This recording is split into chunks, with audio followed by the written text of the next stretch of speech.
Bonjour et bienvenue pour ce nouveau numéro de 7 minutes en Afrique, destiné à l'histoire du cheveu crépus.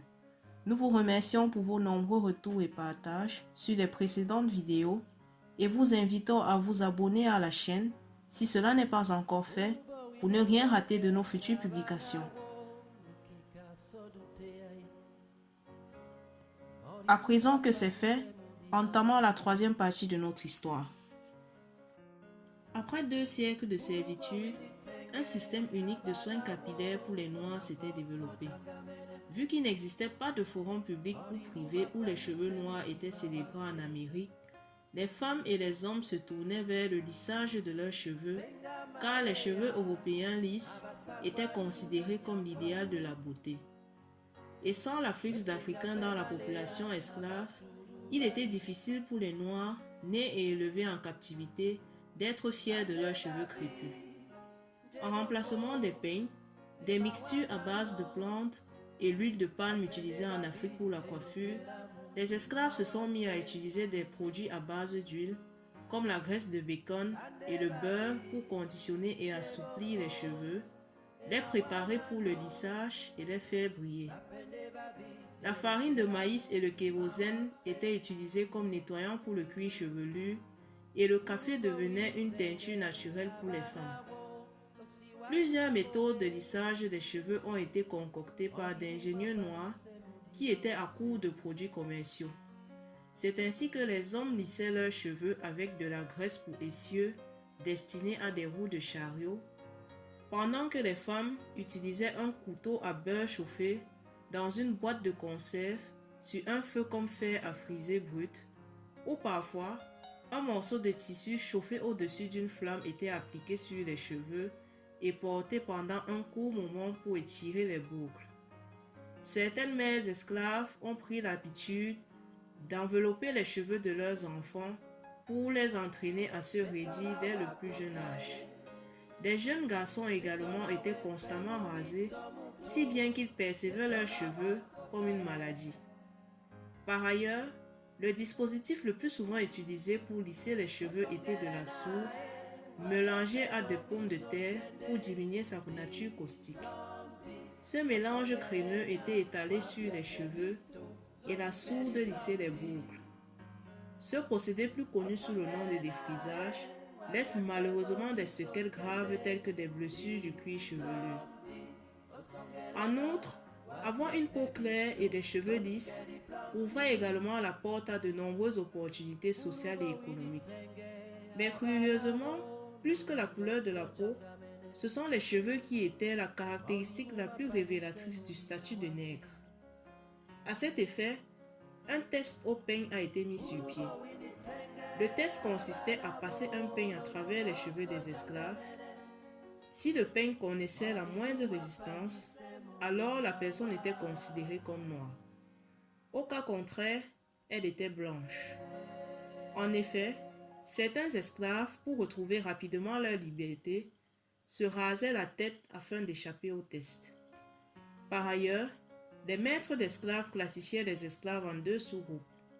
Les esclaves plus clairs de peau et aux cheveux lisses, qui étaient considérés comme ayant de bons cheveux, et ceux sombres de peau aux cheveux crépus, qui étaient considérés comme ayant de mauvais cheveux. Les esclaves clairs de peau se voyaient confier alors des tâches moins pénibles dans les maisons de plantation. Ils étaient également 5 fois plus chers que les autres car considérés comme étant plus attractifs et intelligents par leurs propres frères esclaves plus sombres de peau. Ensuite vint l'abolition de l'esclavage dès 1865. Mais malgré celle-ci, les ex-esclaves ont du mal à s'intégrer dans la société blanche.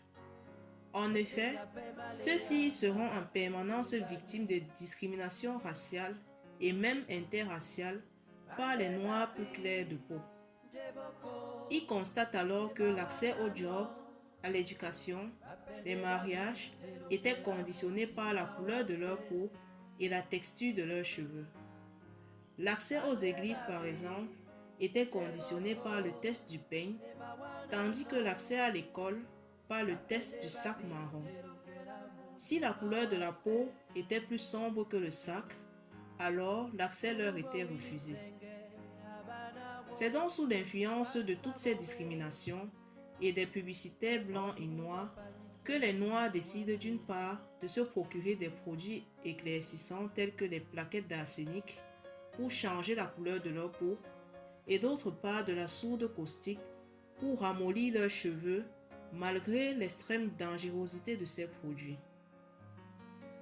Dès 1900, de nombreuses entreprises appartenant à des Noirs voient le jour dans un domaine auparavant dominé par les entreprises blanches. Pourtant, ce sont les histoires de deux capitalistes du secteur des soins capillaires, Annie Malone et Madame C.G. Walker, qui illustrent le mieux la façon dont les cheveux des Noirs étaient utilisés pour gagner de l'argent tout en contribuant à la construction de la race. Femme partie de rien au parcours inspirant, Madame C.G. Walker, née Sarah Breedlove, souffrait de chevelure courte. Elle cherchait donc désespérément un moyen miracle pour y remédier afin de retrouver sa confiance en elle. C'est ainsi qu'un soir de 1905, selon ses dires, elle fait un rêve dans lequel un vieil homme noir lui révèle les produits qu'elle devra mixer pour obtenir son produit miracle. Cependant, certains produits qui lui sont révélés proviennent d'Afrique, mais elle réussit à s'en procurer. Elle effectuera alors des tests sur elle et sur ses proches qui seront convaincants. C'est ce qui la pousse à commercialiser ses produits dans la ville de Denver. De par son charisme et un marketing bien structuré, elle réussit à faire imposer ses produits sur l'ensemble du territoire américain et entre dans le livre du Guinness Record en tant que self-made millionnaire. À présent, nous vous invitons également à donner votre point de vue en commentaire concernant la réflexion suivante.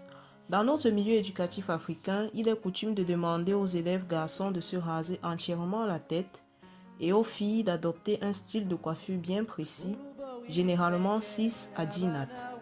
Mais n'est-ce pas là un moyen peut-être inconscient de perpétuer le test du peigne décrit dans cette vidéo et limiter les connaissances qu'ont nos jeunes de leurs cheveux?